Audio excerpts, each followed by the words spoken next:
owning a building, I mean, it allowed me the opportunity to retire earlier than I wanted. I really had to fight myself on that. But even let's say it was at the perfect timing.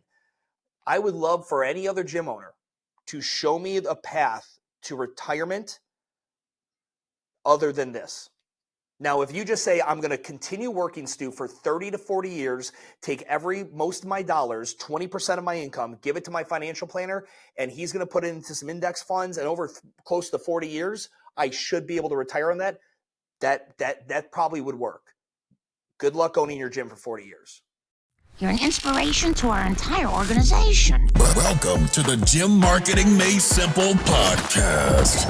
We're going to be talking the done-for-you marketing and sales strategies proven to work with boutique fitness gyms to increase quality lead flow and grow your revenue. Don't try to be a professional marketer and waste tons of money. Let the experts at Lasso do it for you. And now, here are your hosts, Blake Ruff and Sherman Merricks.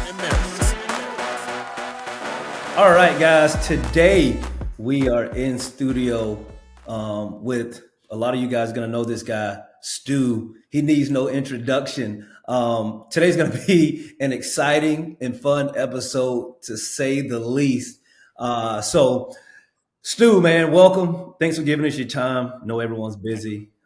Hey, thank you, guys.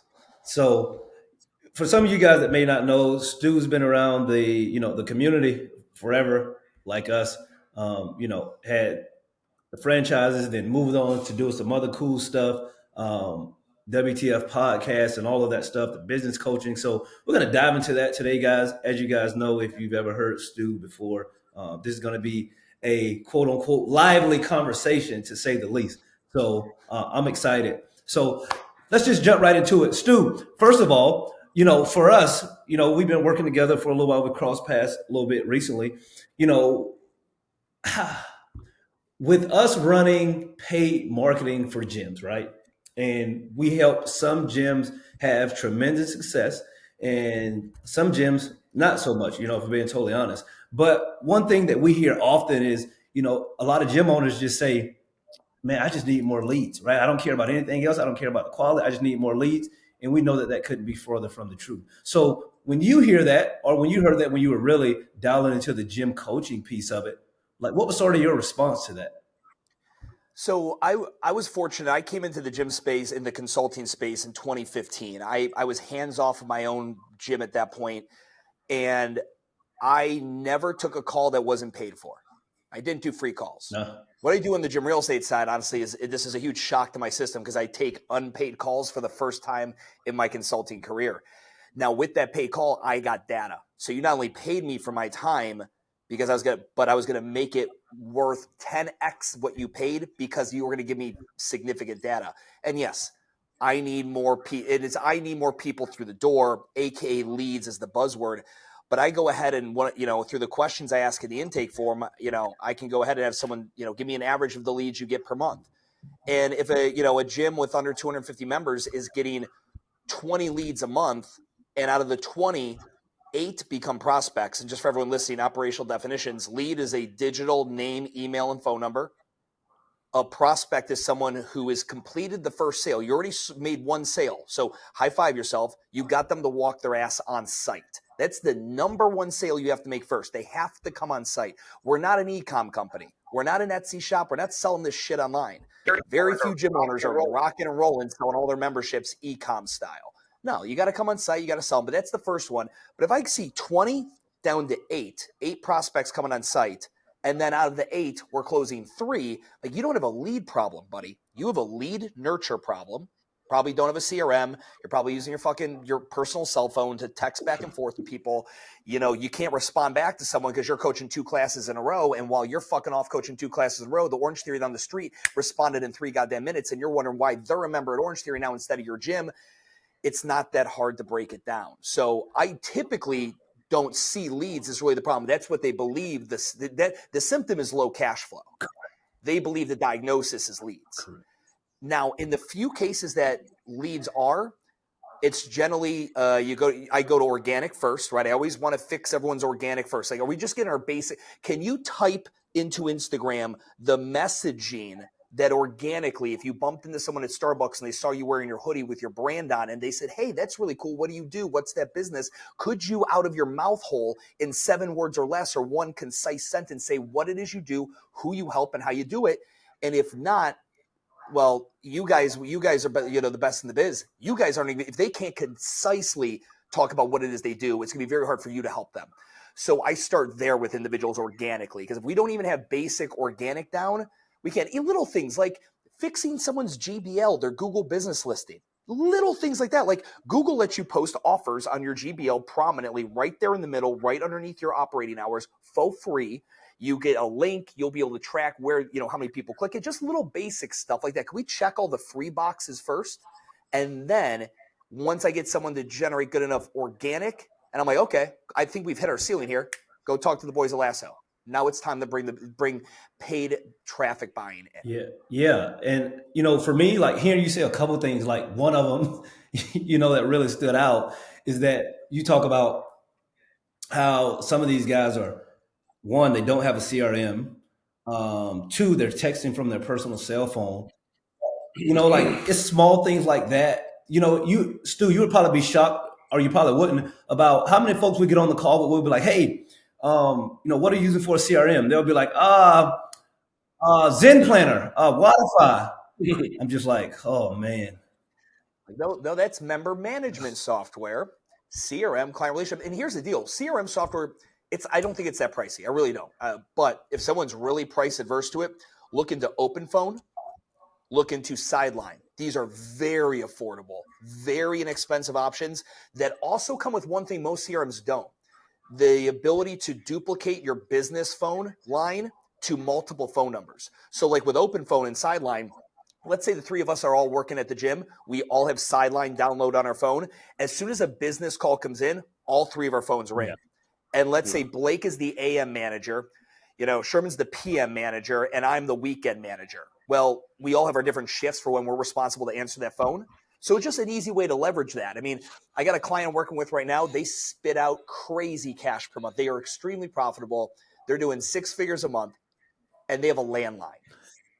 I just like, how the fuck are we there? How are we at landline still? You and my grandma are the only people I know with a fucking landline right now. So there's a lot of just basic, I think, tech hacks there. And it's just silly, isn't it? In 2024, we look at some of the things that some of these other, some of us are doing in business, and we're like, how do you not think there's a better solution, that there's not a better solution for using your personal cell phone than, that's cost effective? Man, I mean, it's so funny because I want to say 8 years ago, I've had my gym for about 12, but 8 years ago, I was like, I don't like these people calling my phone, right? Like I have a wife, young kids. I was like, no, we got to figure this out. And I figured this out 8 years ago, strictly out of necessity. So for me to be in 2024 and hearing guys still saying, oh, well, they call my phone, so I turn it down. I'm just like, whoa, hold on. Yeah. I had people, people I'd meet out in the wild when I first started in the industry thought I was a drug dealer because I had 2 cell phones, right? And then I got smart, and I did like Sideline or OpenPhone. Yeah, no, that's good. Sort of coming back to the CRM, because that's one of the things, people that have come to us, they'll be like, well, why wouldn't someone be successful? And it's 2 things. Well, really 1, but we could package it on the 2.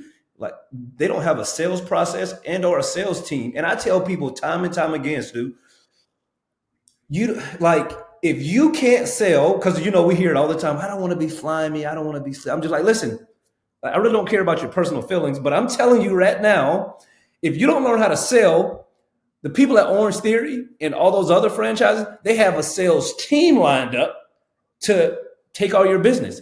It's not necessarily that they're doing things that are that much better, but they are prepared to sell folks and get them in. And when they do, people like it. Yeah, you have 2 options. You either create something so unique in the marketplace, like wildly unique. I don't mean your coaching community and programming. I mean like you have some kind of USP, some kind of unique belief in fitness, or some way of delivering it that is so unique that you don't have to sell because nobody else can offer it, that's a unicorn. That's a one in a very few of us are having that. Or you're then going to have to learn to sell. And by sell, I mean help. And by help, I mean understand why they walked in your door. It wasn't logical. Fitness sales are not logical. They're emotional, right? Everyone knows if I sweat for an hour and I stop eating, I stop fuck-facing McFish sandwiches, I'm going to lose some weight and get in shape.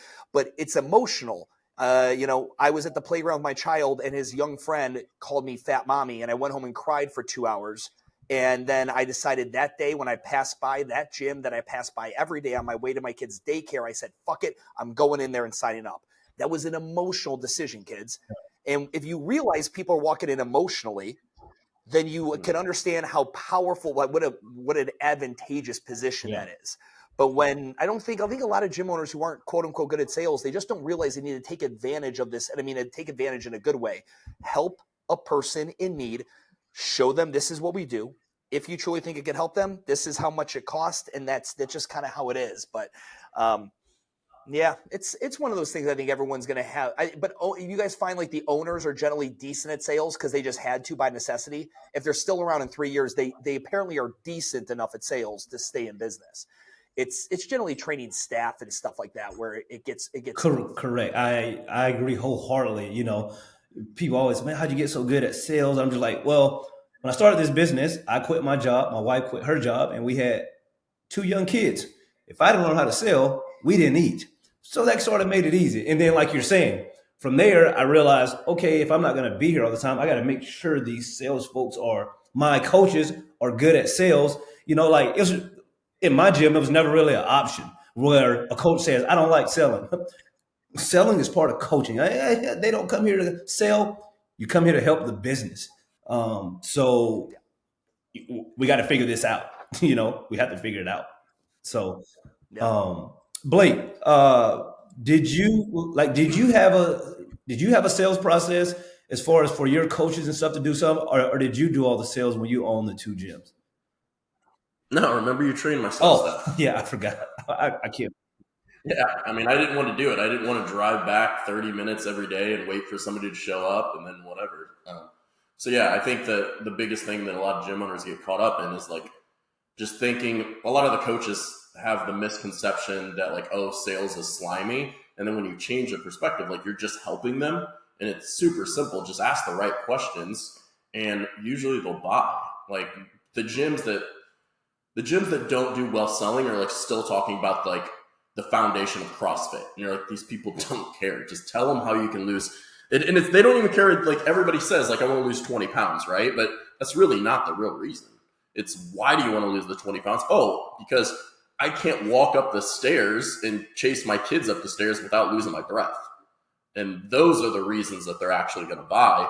And I think the biggest thing that that we help things, and I know you do as well, Stu, is that like diving deeper into the real questions so that you can pull out that emotion, because that's what people buy on is emotion, like you said. And if you're not pulling that out, of course your sales are going to suck. I mean, it's really easy when it's organic, when Susie's best friend sells them when they walk in the door. But when you're doing paid traffic, it's totally different, because we get on in so many calls that, like, oh, I'm great at sales. Like, you just get them in the door, I'll sign them up. And then like 3 weeks later, like, all right, I'm 0 for 5. Like, what am I doing wrong? And you're like, yeah, all right, we need to talk. Yeah, the biggest thing for you guys too is you're gonna have an owner who is good at sales when it's organic. So before you pay for ads, the only way people come in is search engine, social media, referral, or physical location. Those are really the 4 origins of procurement. All those are warmish leads, right? Like nobody had to not trick them, but have to motivate them to come in with repeated advertising.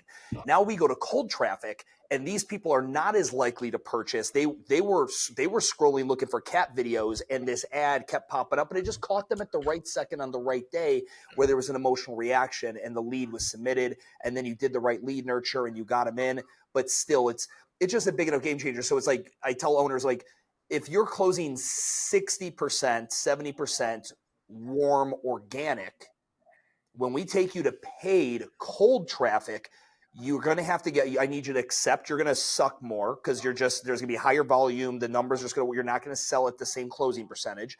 And you're going to find you're really not that good, because it's a lot harder to sell Sally, who's never heard of you prior to your ad, versus Sally, who's sisters with Megan, who's been a client for 4 years and talks about you nonstop. Listen, I agree, Stu, like, before we move on, like, I agree with you wholeheartedly. And like, I tell people this at least weekly. I'm just like, hey, remember when we first turn these ads on, it is it is so different because think about it. This lead, they've never been to your business. Half of them haven't heard of it. They're like, I didn't know you were here. You'd be like, I've been here for 10 years. So they just heard about your business 2 days ago if they come in right off the ad. And now you're telling them, hey, I'm trying to get you to pay me $200, $300, $400, $500 a month. You better be good at sales, because if not, they're like, hey, I want to lose a little weight, but I don't know if it's worth $500 a month. And I don't think many gym owners really understand that when they first start working with us. So that's the reason we help these gym owners with their sales process and sales training too, because in the beginning we're like, hey, we just got to get them the leads, they're going to be fine, and then we realize real quick that now we got to give them a little bit more than that. I'm not a very manly man in terms of being able to fix shit or build shit. You could give me all the fucking wood in the world, I can't make a fire. I don't have the second skill set, right? I can take sticks and put them in a fucking teepee looking shape, but I can't make fire happen. So it's like all the leads in the world won't do fuck if you can't sell. And so it's same kind of analogy, but 100%. Yeah, no. So as we move past that, I think that, like you've been in the community long enough, building that big brand, urban movement and all of that. And then you sort of transition to the real estate piece. And that's what I'm most excited to talk about, because it's just a level that lets these gym owners, if you have your gym 15, 20 years, I know that's a long time, but if this is going to be a legacy thing, I feel like owning the business is sort of the right move, because if you decide to sell, yes, you may sell the business, but you still own the building. You can still collect money from these people, blah, blah, blah. So sort of tell us about the real estate piece. I'm excited to have it. I'll give everyone the 20-second wrap up. So been in the industry since I was 15, went to college for exercise phys, found CrossFit in 06, worked in the consulting world in Globo gyms and health clubs for a while, but then I opened my own affiliate at the end of 2010. In 2000, we did very well, and I saved every dollar, and I bought commercial real estate in Charlotte, North Carolina in 2016. And I rebranded. I dropped my CrossFit affiliation. I created a new model, and knowing that the building was my 401k, right? That was my that was my retirement plan, and I figured that's gonna be a 10 or 15 year down the window thing. It was much faster than that. In 2021.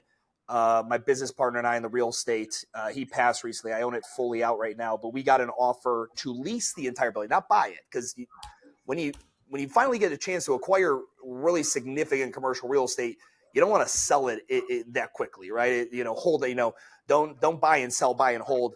Anyway, I got an offer to lease the building that essentially put me at 4.5 times what my cost was, my mortgage and all that. And I could never, even in my best day with my best gym and my top level skills, make that amount of money pass. That it wouldn't be passive. So I sold out. I shut down the gym. I leased it out to a brewery on a pretty much 2 10-year terms.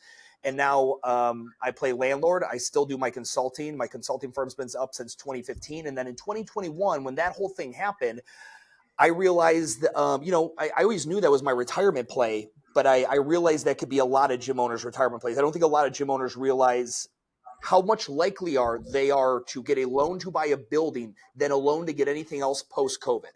Post-COVID, if most of us haven't been keeping score, we defaulted on the most amount of leases and we defaulted on the most amount of loans, the fitness industry, brick and mortar, service-based business. And because of that, I've got a client in California, for example, couldn't get a $200,000 loan to expand his location. Was able to get a $350,000 loan to go back to get his second PhD. They'll always give you a student loan. Always. Don't get me started. $1.8 million, though, they would give him for a building purchase. Why? Because he has a cash flowing asset that they put into the building. As long as he has what they call DSCR, debt service coverage ratio of 1.2, maybe 1.25, meaning for everyone listening at home, for every $100,000 you borrow, can you pay back for 1.2, 120,000 over the term?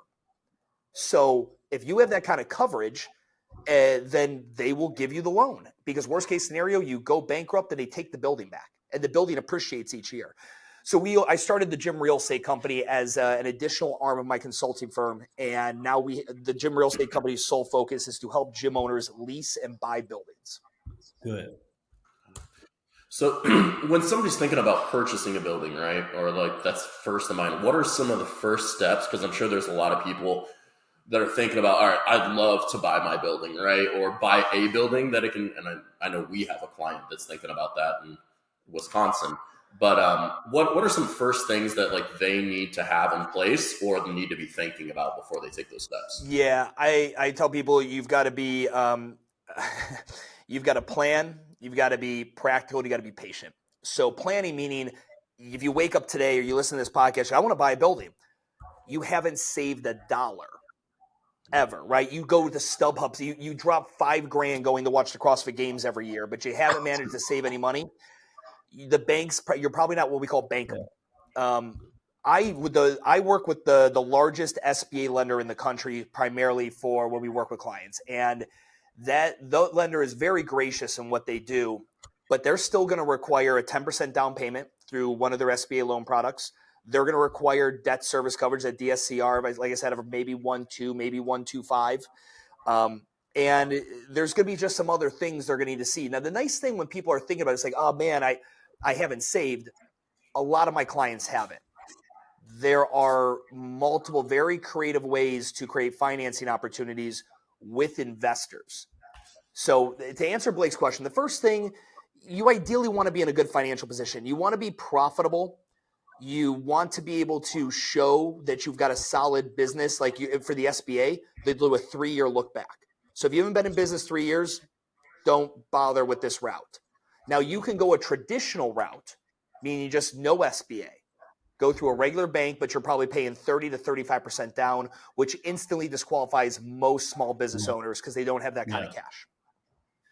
So you've got to have planned for this or thought it through. I've got guys that I'm working with now. They came to me. They're not ready yet. They're not bankable, but we put together a financial model for them for months 1 through 12, 13 through 24, 25 through 36. And that financial model, again, assuming everything it falls in the line, will have them at a profit level that I know, like the banks I work with, they're going to like what they see. Because you can't be one of these owners, and anyone listening to this is, this is my favorite. You guys are small business owners. We all have a personal debit card, right? But when we open our business, it's like, what's that? I don't even know what that is. I'm going to use my business debit card for everything. It's what I call red card, blue card syndrome. My Bank of America, blue one was the business, the red one was personal. I remember my first CPA I hired was like, you spent $9,000 at Tiber Creek, which is an Irish pub that I go to far too often. And back when I still go to far too often. And I filed it under clients and entertainment in my QuickBooks. He's like, bro, and you're wondering why the SBA denied you a line of credit of $10,000? Yeah.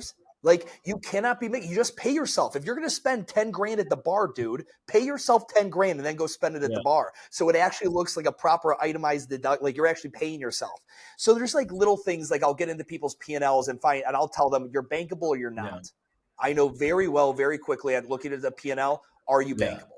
And then we'll set them up on plans to get them bankable. If they're not, if they are bankable, then we go ahead and we start figuring out what are we looking for? What can we afford?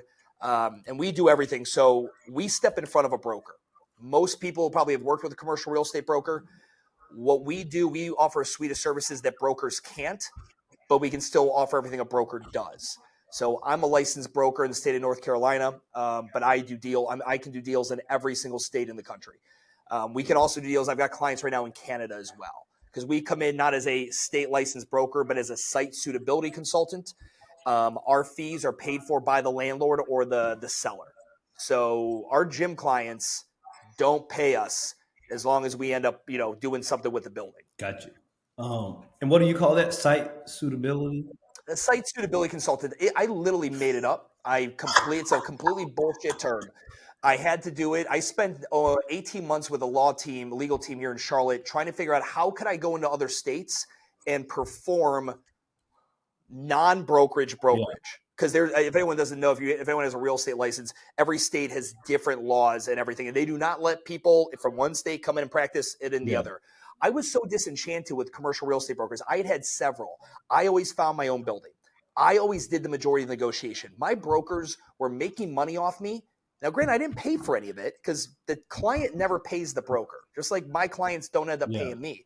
Their landlord or the seller does. But my broker never did shit for me. And after he got his commission check, I never heard from him again. Whereas, so what we do is we not only create site suitability reports, so we make sure that we're matching it up based on the demographic. It's not just, ooh, this is by a Whole Foods and you can afford it, you're good. Like, we make sure the right demographics are there. We print you out psychographics of that area. How do they vote? What schools do they go? I mean, I've got access to cool software that seems almost illegal to have, that we're able to pull very intimate details of the people that go in and out of buildings and live in certain areas. We do financial performance.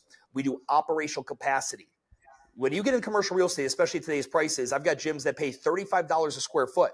Well, that means that a certain layout, I can generate $98 a square foot in profit. But in another layout, I can only make 52. And the gym owner doesn't think about that when they're setting up and they're all having their dream sketch of what their facility is going to look like. So we do OPCAP, operational capacity, showing them the inefficiencies or lack thereof of the square footage as it relates to revenue, profit, class flow, and experience, all that stuff. And then finally, if somebody signs a lease for 7 years or more, or they purchase a building with us, we stick around for 6 months and complimentary, completely free for business consulting on the back end. Oh, okay. I like that. I love that. I think, more gyms, more gym owners, especially the ones that plan on making this a profession, right? If you're just owning the gym for 3 to 5, you're going to get out, that's fine. But if you're really looking at the gym being your profession and, having it 10 plus years, I think owning the building is the way to go. So anyone listening to this, reach out to Stu so he can help you guys with this. Because again, this is one of those things that it will save you mental dollars and headaches if you do it the right way up front. Because I've known some people really get messed up dealing with real estate because they were trying to cut corners, and then they cut some corners all right, but then when something went wrong, I sort of equate it to like a doctor delivering a baby. Like, delivering a baby isn't difficult until something goes wrong, and then we work hand in hand with Matt Becker, who's a phenomenal lawyer. He owns Gym Lawyers. And so the majority of our clients are lease-based, right? My goal is by the time I retire, in 10 years, I'd love to say the majority of my clients are buying buildings, right? That's my goal for gym owners. If I was able to do it, I tell people I'm not that smart or talented. There's probably gym owners out there listening to this that are far more smarter and talented than I am. But if I can do it, they can. You just have to have someone who knows their shit. Yeah. And because it's, you don't know what you don't know. And you're too busy running the gym and figuring out marketing and sales and all that stuff. But owning a building, I mean, it allowed me the opportunity to retire earlier than I wanted. I really had to fight myself on that. But even let's say it was at the perfect timing. I would love for any other gym owner to show me a path to retirement other than this. Now, if you just say, I'm going to continue working, Stu, for 30 to 40 years, take most of my dollars, 20% of my income, give it to my financial planner, and he's going to put it into some index funds, and over close to 40 years, I should be able to retire on that. That probably would work. Yeah. Good luck owning your gym for 40 years. Yeah. Oh, yeah. That's a lot of classes, coach. So no one has yet been able to, and I speak at this at conferences and stuff, no one's yet been able to provide me a retirement play other than buying the building, other than creating a replication model and having to scale a franchise to triple digits to get to a place where you can then retire. Yeah. Yeah, no, I think this is a great conversation, great topic, because, I really do believe, like, I'm in it. Like, I've owned my gym, and then we started Lasso. But like, I look at my gym, and my gym has been profitable for a long, long time. But, just like you're saying, depending solely on the gym to send your kids to college and retire you, that's going to be a tough one for most, right? It's going to be a tough one. It is.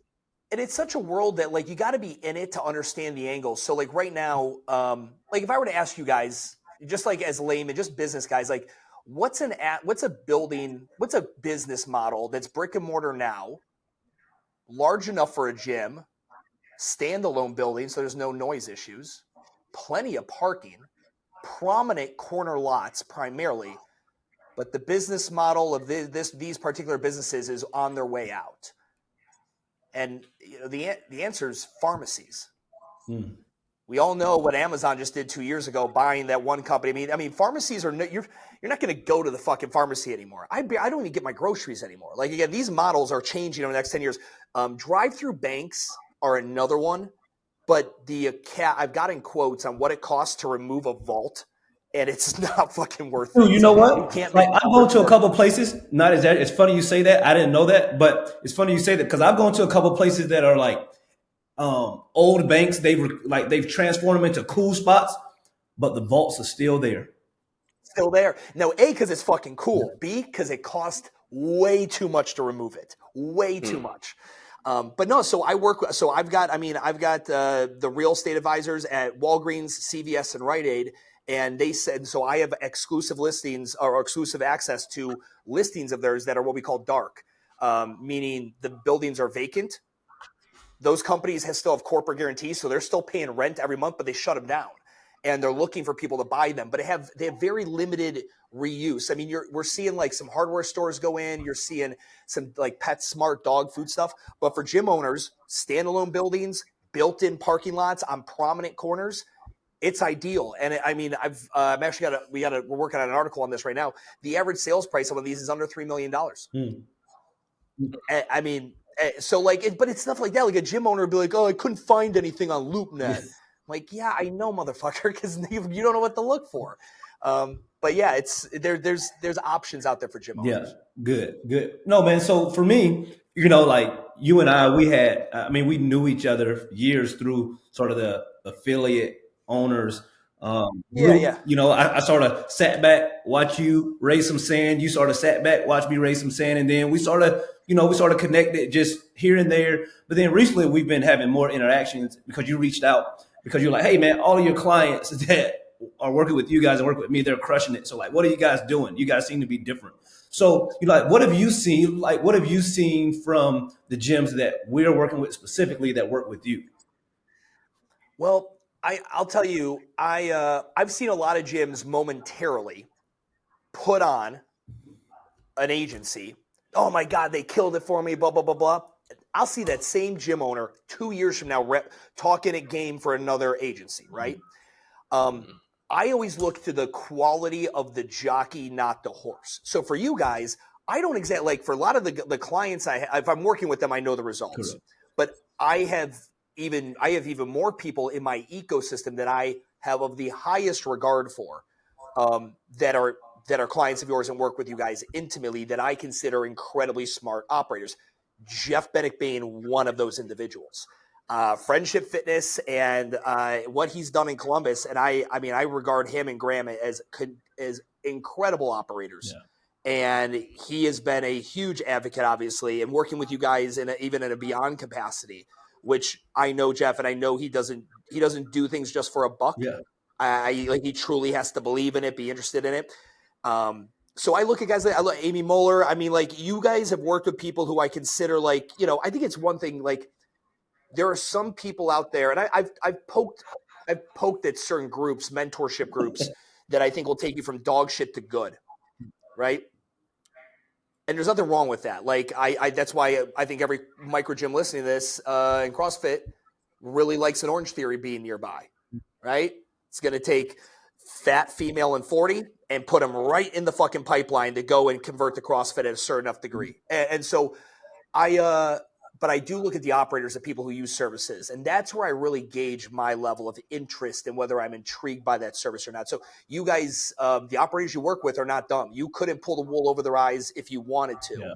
Yeah. And obviously the results speak for themselves, making you guys good at your craft. But I took special notice at who was working with you and what I thought of their decision making and all that, and that to me spoke volumes. Yeah. No, I think that that's one of the things we figured out, which is like when Blake and I first started, we were like, we're just going to help everyone, right? Like we're here for the community, right? Sure. But then we figured out that like many of these gym owners, like they don't necessarily need to work with us at the time. And that's the reason like we do the free call up front, because like we want to know like, hey, is this person a good fit? Because we have the capacity to just break a lot of stuff particularly a gym owner, if we turn it on and then they get too many leads and they freak out and then it just breaks their system. So because again, everyone thinks like, oh, I want more. But there are also, on the flip side, there are also some owners more than I like to admit that won't work with us because they've been burnt by whatever in the past, And Blake and I, we just started this strictly to help people. Like, I didn't know how much the gym market had been targeted and, for lack of a better term, sort of scammed for years because in the beginning, people were just like, hold on, like, I want to talk to you, but like, what makes you different than insert whatever company? And I was just like, wow, I didn't even know we had been targeted like that. Yeah. So I think this is a good segue question for you, Stu, because there's other mentor services, and I don't know how much mentoring you do, and I know the gym real estate thing is super cool because nobody else is doing it. And, we've kind of taken notice that you do things different than the other guys. So what would you say differentiates you from, the other companies? Because we've seen, everything that I consume of your stuff, I'm like, I agree 100%. And it's different. Like, I watched your probably 30-minute video on retention one day. Okay. I'm trying to get fired. So I'm not trying to create a business. I tell people my goal is I want you to hire me. Let me come in and solve the problem, and I want you to fire my ass as soon as possible. I'm not trying to create reliant business owners on my mentorship program or my mastermind. I want to come in. I want you to present me with a problem. The more complicated the problem, the happier I am. Okay. And then once I solve that problem, I want you to fire me, and I want you to go about autonomously kicking ass as an owner. The next time you encounter a problem you can't solve, you know who to call. The one thing I do is I work with my owners is I don't spoon feed. So again, this isn't shade. I just had John Franklin from Two Brain on, but Two Brain is a business. They are going to hand you a template that every other owner is going to get. And then if you get through that template in a period of time, they will then ask you to be a mentor. So it is a model designed to scale. If I get hit by, I'm going to go get beers with my fiance in a little bit. If I get hit by a fucking truck tonight, guys, it's done. It's over with. Why? Because it's just me. I only take on a certain amount of clients. I only take on a certain amount of projects. I love Gregory House. You ever watch House, that show back on Fox back in the day? He was good enough. He only got to take on certain cases, and that's it. So people are able to book an initial call with me. They pay for the time, and I make sure they leave there with 10x the value. And if it's a good fit for both of us, it's a project I'm interested in taking on. And I've had everything from, I need a new comp plan. I'm about to get a regional manager for my second location. I need to expand in my first location. I get a lot of concepts, meaning I've written this down on the back of a napkin. My father-in-law is going to give me $500,000. I need you to validate. I do concept validation, and then I'll take them from back of the napkin to grand opening, right? Whatever long that takes. So I just solve different problems. I'm a problem solver, and then you fire me because I believe my proof is, like, when people ask for a referral, I'm like, here's the last 20 people that fired me. And they're like, why'd they fire you? I'm like, because I did my fucking job. Yeah. That's the point. And how many people have a lawyer on retainer? Yeah. Right? Like, if you have a lawyer on retainer month over month over month, you're in some shit. You're like Justin Bieber back before he rebranded himself. Like, you're getting in fucking trouble. You only have a lawyer when you need shit. Like, that's what people like. I go to my lawyer. He charges me a lot, but he gets the fucking job done. And then I don't go back to him until I need him. That's me. Yeah. And so that's what I think differentiates my service, is that I'm not I don't keep people in my thing. And I fire clients who I'm like, you realize we don't have any more problems to solve. I think you just like talking to me. Like, this is becoming like, and they're like, yeah. I'm like, bro, I'm kicking you out. Go on, prosper. Another problem, come back. I got your back. Yeah. No, I love that. I personally think, I was just having this conversation with someone online today. I personally think that we as entrepreneurs, small business owners, we need to know what is our end goal, right? Like, if you want to scale and grow like Two Brain and be a part of a system like that, like, that's fine. But I think most really want to be sort of similar to you, where, hey, I'm solving this problem. This is what I do. I get paid well for it. And then when I stop doing it, like, that'll just be it. Like, it's not going to be this thing that's going to live 100 years down the road, because I don't think everyone's wired for that. I don't think everyone can really build stuff to be that way. And I think it caused a lot of stress, Yeah. The book that changed my life, guys, was like, I built the gym. That was a business. My real estate's a business. But this book, Company One by Paul Jarvis, changed the way I thought of running WTF Gym in my consulting. And the idea isn't having a company of one person, but essentially creating yourself the highest paying job that a higher paying job than any company could ever economically, mathematically pay you. Doing that yourself, but having the autonomy and the ability to mic drop it. My kid gets sick.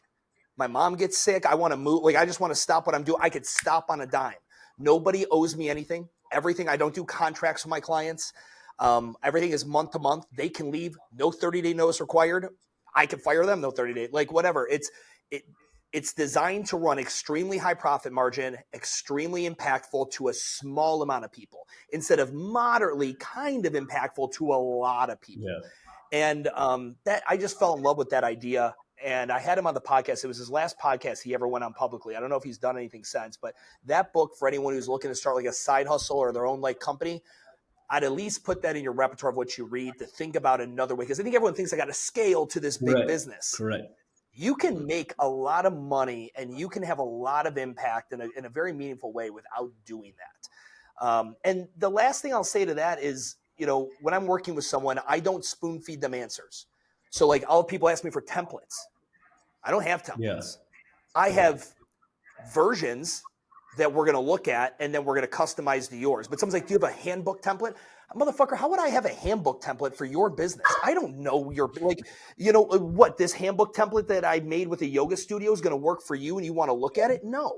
And if that's the case, we don't work together. I refer them to TwoBrain or refer them to Affiliate University. Yeah. They've got plenty of pretty PDF templates for you. I'm looking for people who want to walk away from that. And the number one thing I check when we do a survey is, do you feel your business IQ is higher after working with Stu than previously? And the answer is yes. And then it's why. He did not feed me the answers to the problems. He worked with me to make sure I knew how to solve these problems in the future. And I didn't have to keep coming back to the well every time. And that's the whole point, the goal of what I set out to do. Yeah, man, I love that. Listen, we could talk about this all day, and we're definitely going to have you on again. But before we get off, tell me this. Where can people find you if they don't know? Yeah. Just, go into the Google machine. You can put in WTF Gym Talk. That's the main media handle for all my stuff. And then specifically, if you're interested in the gym real estate stuff, if you're looking to lease or buy a building and want to chat, pop on and we get on a 30-minute call. It doesn't cost you anything. And that's just gymrealestate.co. Perfect. So guys, I hope you've gained a ton of insight and knowledge from this episode. He's told you guys how to get in contact with him. If you need to get in contact with us, you guys know how to do that. As always, tell a friend to tune into the next episode so we can keep crushing it and helping people get to the next level, guys. All right. Talk to you soon.